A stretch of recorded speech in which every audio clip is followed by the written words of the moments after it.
creepy guy in the pumpkin patch. When they were 12, Shepard lived next to the pumpkin patch while Cassidy lived next to the graveyard. So Shep thought he had it better than her up until 4 days before Halloween when he spied the creepy guy among the pumpkins. Cass ran over to Shep's house after she finished her homework and before her parents got home. That's how she found him standing in the side yard, staring at the pumpkins up the slope. She watched him a moment and then tried to decipher what had his attention so pinned. Families walked up and down the slopes. Maybe make this one slope. Families walked up and down the slope through the rows of giant pumpkins. Many of the pumpkins sat displayed on hay bales. Grandparents took pictures. Teens rode around on a hay wagon. Cass suspected that the owners drove extra pumpkins in to sell to families in town, but Shep said he never saw them do it. Nothing seemed out of place, nothing that would hold Shep frozen like this. She reached out and touched his sleeve. Maybe she was going to say something too, but when he startled, she let out a scream that drew the attention of some of the browsing families several feet away. "I didn't even know you were there," he said, holding his throat. She crossed her arms over her chest and felt her heart throbbing away. "What are you looking at?" "I'm not positive." He stared up the slope again, and she grabbed his arm hard this time. "Don't get weird on me again. What is it?" He pointed. She followed the line of his finger as close as she could. He had one eye closed as if he were aiming to shoot at something. He wouldn't have hit it, whatever it was, because he was pointing at nothing. He was way above the outermost family seeking the perfect pumpkin for carving. To the right of his aim was a gnarled tree that spooked Cass a little.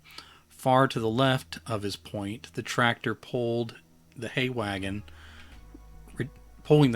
retreated with a rumble. "What is it, Shep?"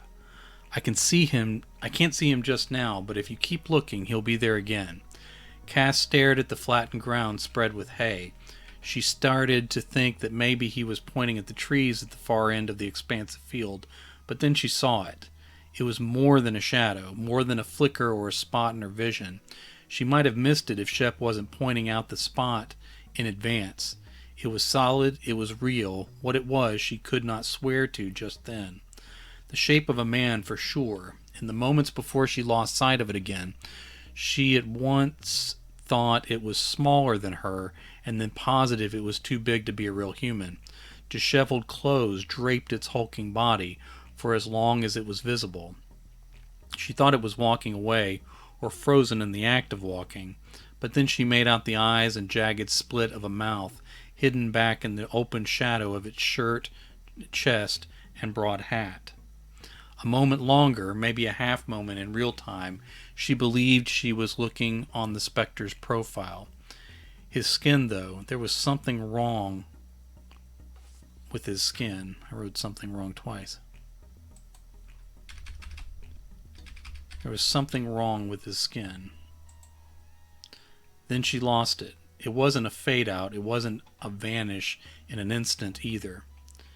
It was like a blind spot or a fold in the air that blocked her view from this angle, as if a curtain swung through her vision and might swing away at any moment.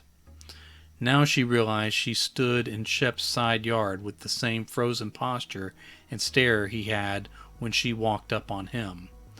"Keep looking," Shep said. "If you keep looking, he appears in—" "I saw him," she said. "Not long, and not now, but I did."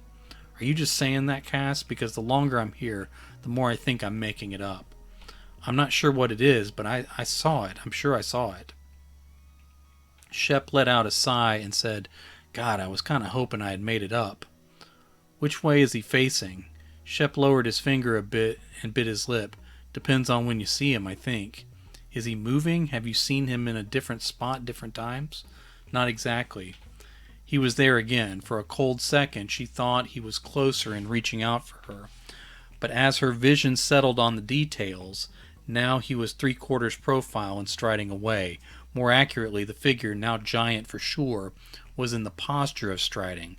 His outline sort of floated, which marred the real tracking of his motion.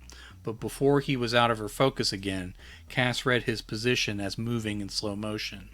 Shep inhaled sharply the moment Cass saw the figure the second time, and exhaled once she lost it again. They were seeing it in the same moments. When did you first see it? Shep glanced up at his house. They were under the window for his second-floor bedroom. He was easier to see from up there. Why? Shep stared at her now with his brow wrinkled. How should I know? I don't even know what we're seeing. She shrugged. Maybe it is being up high. I'm going to make that a contraction. Maybe it's being up high. He looked up at his window and then started running. Come on. She looked over her shoulder as she followed and caught the thing looking back at her for one visible instant. Okay, I have looking a lot in there. Let's have her peer over her shoulder. She peered over her shoulder as she followed and caught the thing looking back at her for one visible instant. Instance or instant? I'm going to go with instant. It's not the right kind of it's. Its skin was blue, gray, and wrinkled like dry ground or like a reptile with loose flesh. Cass stopped at the top of the porch steps as Shep threw open the door. Your parents? He tilted his head. Not home. Won't be for a while. You sure? It'll be fine. Come on. Shep's mom had gotten mad the last time Cass was over without them. Alright, without the parents there. She had been in Shep's house plenty as they were growing up, but now it was a problem for his mom. Cass didn't understand, but she knew something had changed. She followed him up the stairs. Through the glass of his window, where they knelt at the end of his unmade bed, the figure was solid and unwavering. It angled away in slow motion like a beast walking along an ocean floor. Through the glass, it almost looked like it was underwater. It looked like a man in every way except size, posture, and its strange skin. Cass pointed toward the front of the pumpkin patch. None of them see it. Doesn't seem to. Don't would be better. Don't seem to. Doesn't seem so. I was right the first time. Alright, doesn't seem so. At least one kid would be screaming if they did. The figure was shedding. It could have been dry skin, but it looked more like fluff of a flower. I'll say fluff off a flower. That rolls off the tongue a little easier. So fluff off a flower or trailing light off a melting comet. Open the window, Cass said. Why? I just want to see something. Open it. Shep worked the latch. It held stubborn at first, but then popped free.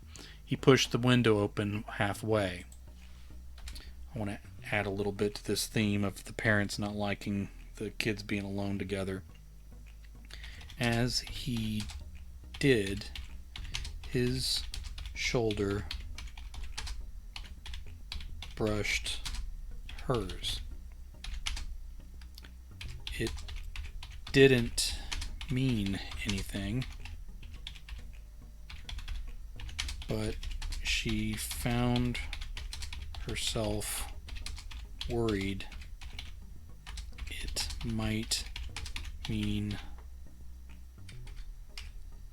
something to him.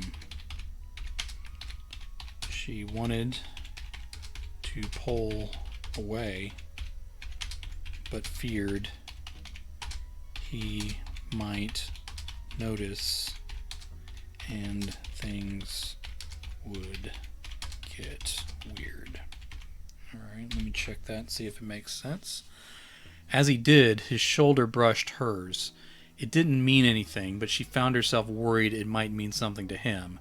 She wanted to pull away, but feared he might notice and things would get weird. The figure lingered.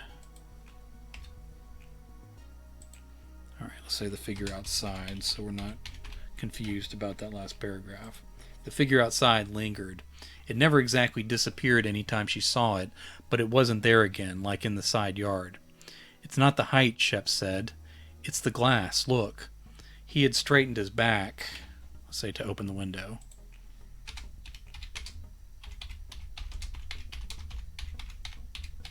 He had straightened his back to open the window.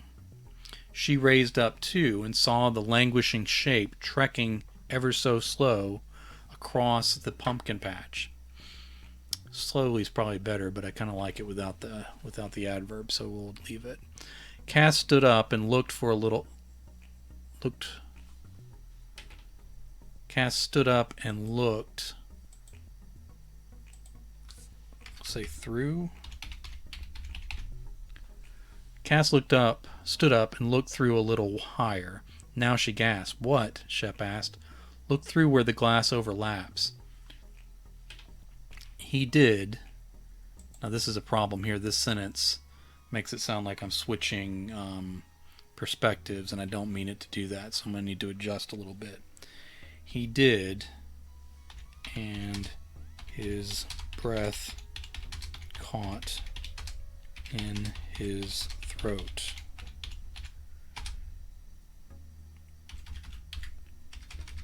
She took that to mean he saw what she saw. Okay, there we go. Alright, he did, and his breath caught in his throat. She took that to mean he saw what she saw through 2 panes of glass. Okay, that should be a comma. Through 2 panes of glass, the figure flitted about the field. Sometimes he seemed to be going faster, maybe half normal speed. Then he jumped forward a moment, closer to the hay bales. Wrong kind of bales. Bales. To the hay bales before returning to his relative spot. Then he'd... keep that past tense. Then he'd jump back in time near the top of the slope where his journey might have begun. Then back again. Okay, that's a lot of thens. I know why I'm doing it, but it may be too many. Let's make the middle one a next. Alright, so we got through, we got a then, a next, then. He wasn't exactly in more than one place at a time, but he sort of was. Shep left the window. I want to try something. What? He dug through the old toy box full of things too young for him. Alright, here's another place I want to kind of expand a little bit on that theme of them growing up and it being uncomfortable because the parents are uncomfortable. Alright, he dug through an old toy box full of things too young for him. She recalled playing in here with all his toys, but could not pinpoint the moment they stopped.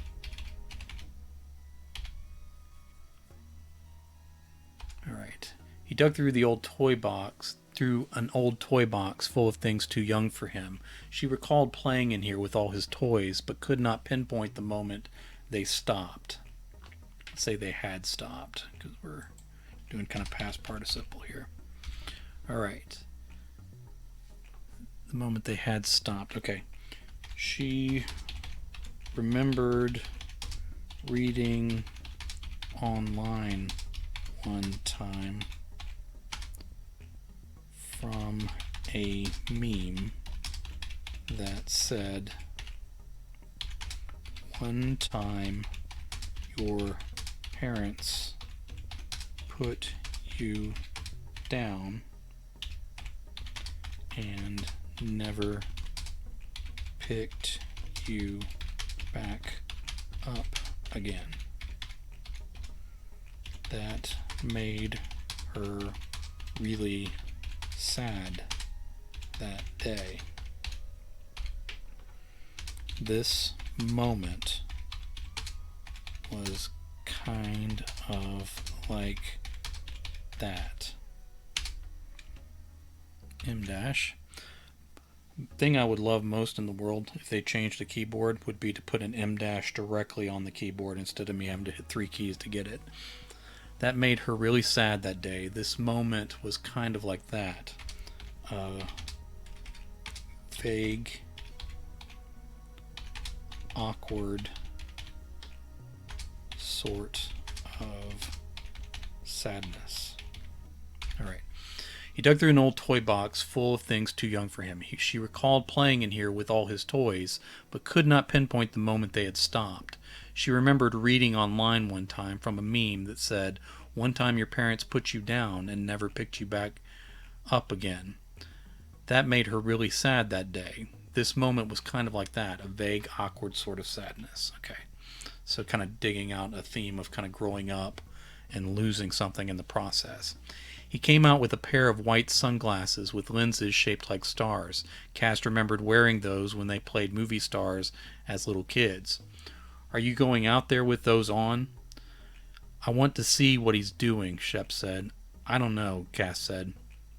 He dug a little more and found another pair of sunglasses. These had suns for lenses, wearing sunglasses of their own.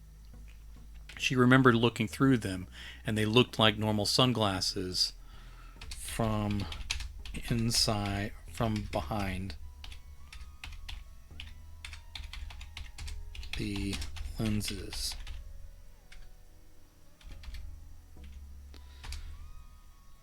You could see the yellow suns from in front, but looking through them, you saw nothing.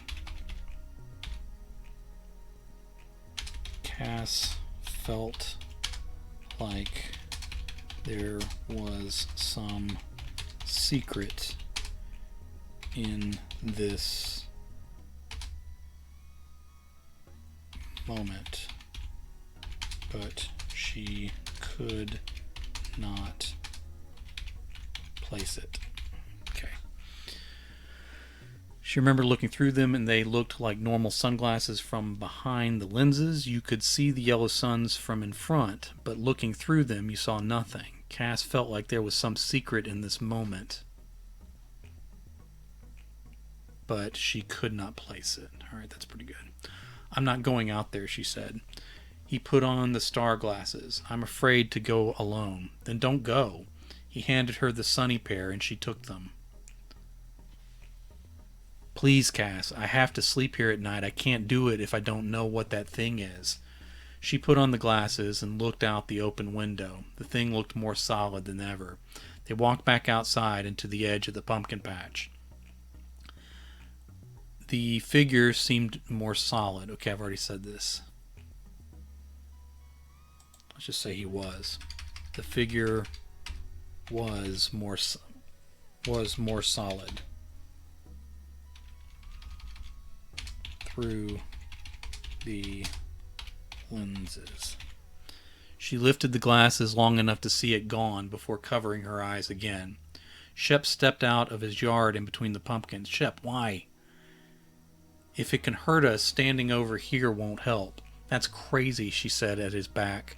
"Cars are dangerous if you step in front of them. We are safer here."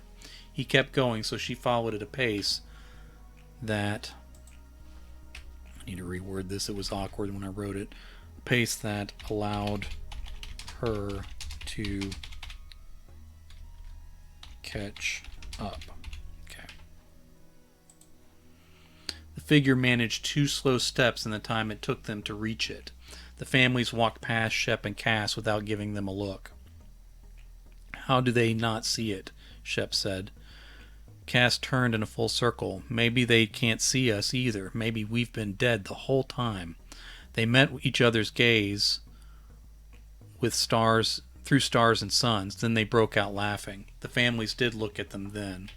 Shep walked around the shape twice. Each time he was gone from her sight. On the other side, she was sure she'd never see him again. The figure was shedding skin. Flat, dry flakes of transparent blue drifted to the ground around it and was lost in the dirt. It had a chain running from one deep pocket to a clip on its belt loop. A chin strap held its broad hat over its head. Let's say strange. Over its strange head. The string was lost in the folds of its flesh. On the third step it managed, she saw its coat was a sort of olive green duster. On the back was a faded cross shape. It looked like it could have been a patch that had been removed. Okay. What does it want? Cass said. Shep cupped his hands. What do you want? The families looked at the pair again and then moved to clusters of pumpkins further away. The figure turned its head slowly toward them and rested its sunken eyes upon them. Let me say upon them both. That'll break up the two thems. Alright. Cass stepped backward as her blood ran cold. Wrong kind of its again. Its harsh mouth moved slowly, but there was no sound, and she could not read the terrible lips. What's it trying to say? Shep asked. I don't know. I don't want to know. I don't want it looking at me anymore. She continued to walk backward. The figure frowned and turned forward as it continued its slow trek. How do we hear it? He said. I don't even know how we are seeing it. The glass, Shep said, and the glasses. I don't know. Shep looked down at his feet. What is the same as glasses for your ears? Cass was still unnerved, but she laughed anyway. She said, filters, headphones, speakers, hearing aid.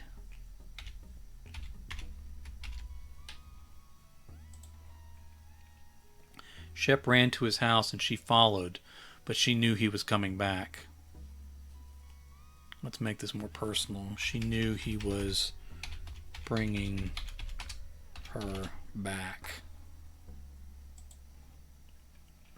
Shep handed her one earbud as they approached the figure a few feet farther along.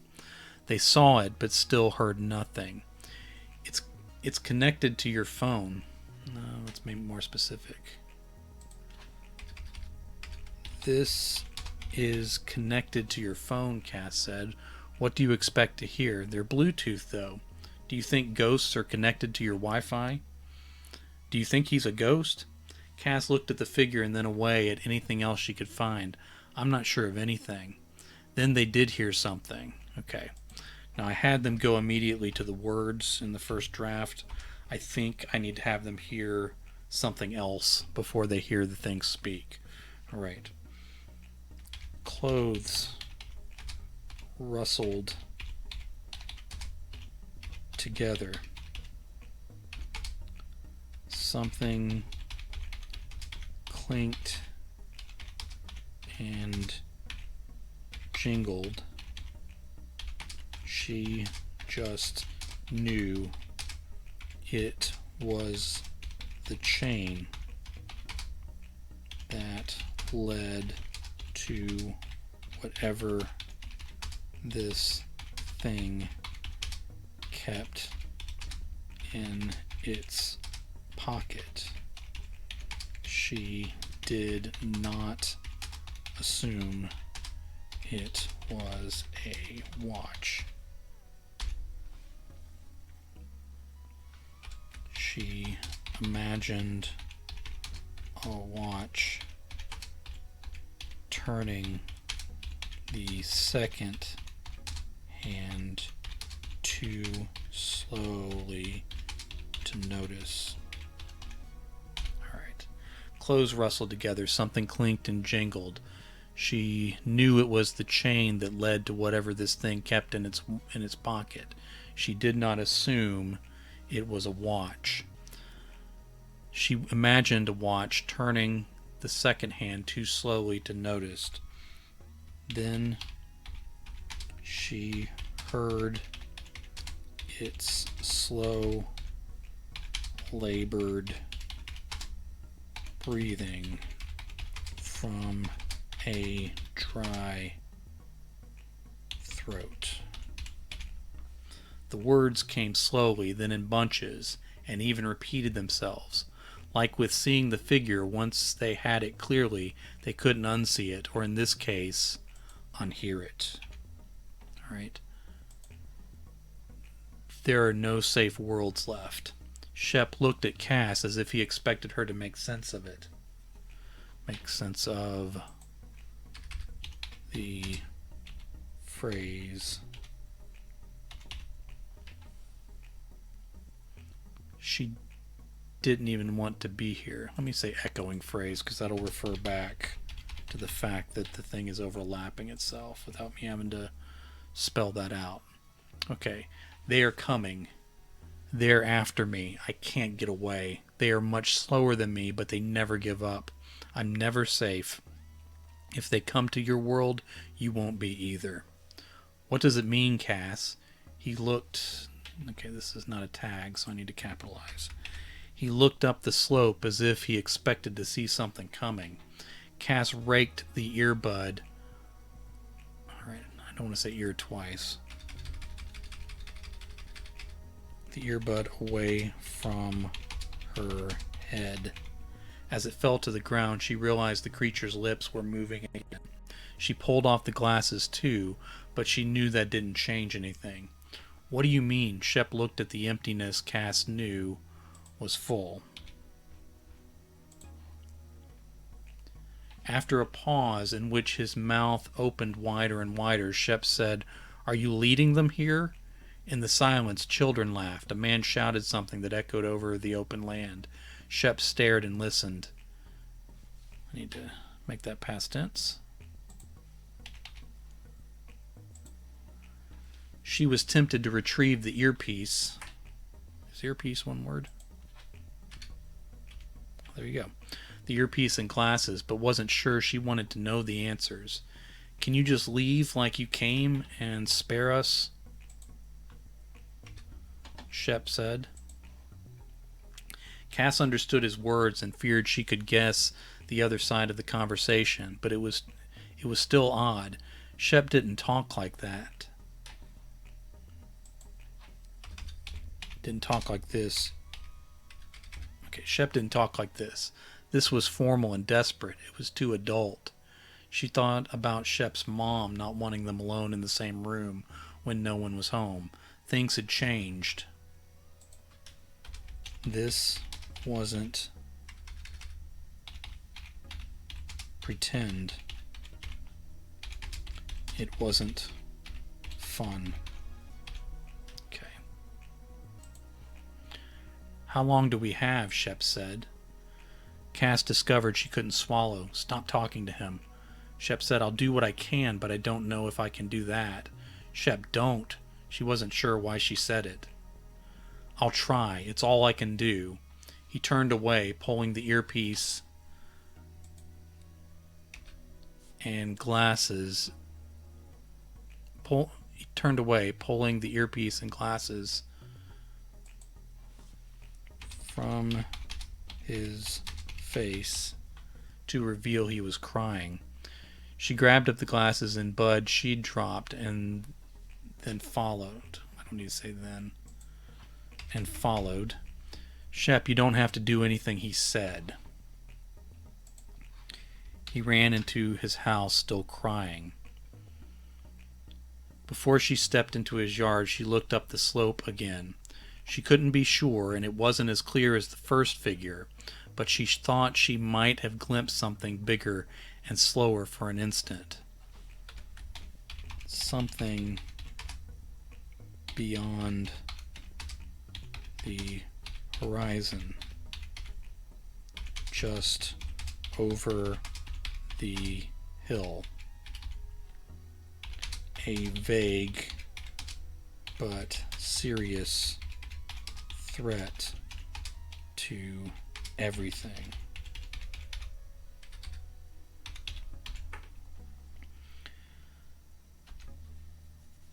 Trying to stop Shep from crying felt deadly serious this time.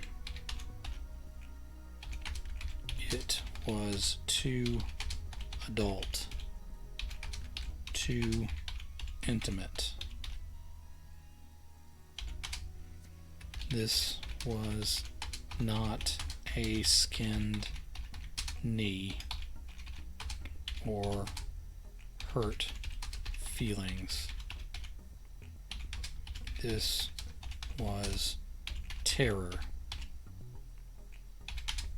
a fear. What do I want to say here? This was terror, a fear of something truly dangerous, a real threat.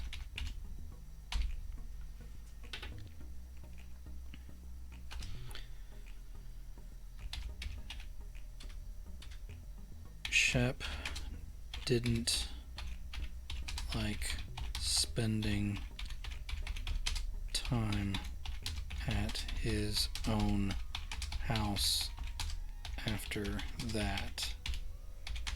They met at her house by the graveyard, and not as often.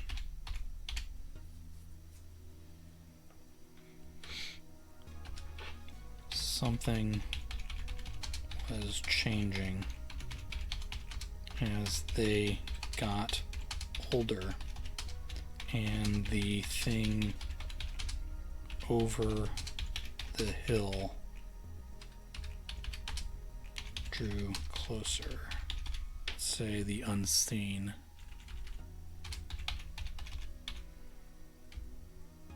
Got closer.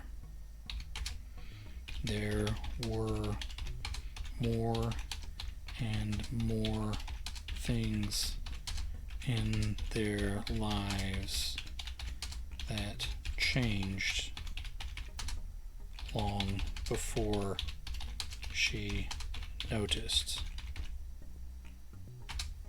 Okay. Things they put down and never picked up again. Shep wouldn't tell her what upset him so much that day, and she wasn't sure she ever wanted to know. Okay, I'm going to back up and read the bit that I wrote. He ran into his house still crying. Before she stepped into his yard, she looked up the slope again. She couldn't be sure, and it wasn't as clear as the first figure, but she thought she might have glimpsed something bigger and slower for an instant, something beyond the horizon, just over the hill, a vague but serious threat to everything. Trying to stop Shep from crying felt deadly serious this time. It was too adult, too intimate. This was not a skinned knee or hurt feelings. This was terror, a fear of something truly dangerous, a real threat. Shep didn't like spending time at his own house after that. They met at her house by the graveyard, and not as often. Something was changing as they got older, and the unseen thing over the hill drew closer. There were more and more things in their lives that changed long before she noticed, things they put down and never picked up again. Shep wouldn't tell her what upset him so much that day, and she wasn't sure she ever wanted to know. Alright, so I think I strengthened that story a good bit and played off some of the themes that that sort of emerged in the first draft, but I didn't explore very much because I was just trying to get the main story down.